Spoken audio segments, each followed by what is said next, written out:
Hi mga mahal, ang ating topic ngayon ay tinatanong ni Rolando. Ang tanong niya ay, mael ba ang isang babae kapag manipis ang buhok niya sa baba? O depende kung mael talaga ang isang babae?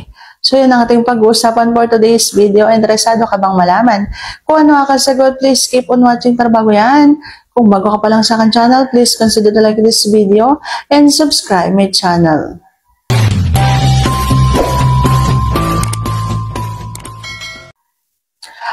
Ang pagkakaroon ng manipis o makapal na buhok sa baba o sa kahit na anong parte ng isang katawan ay walang kinalaman kung mael ang isang babae.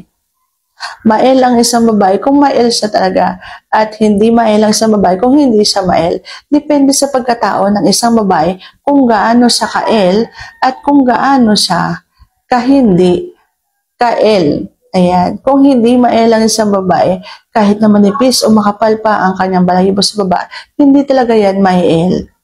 Okay? Pero kung mael ang isang babae, manipis man o walang buhok o kahit makapal man ang buhok niya sa baba, mael yan.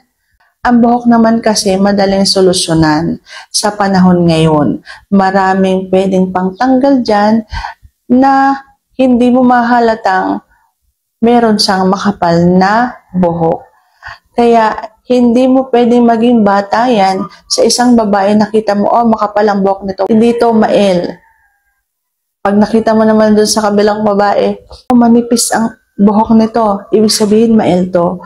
Wala yun kinalaman. Walang kinalaman ng buhok kung mael ang isang babae. Depende sa pagkatao yan.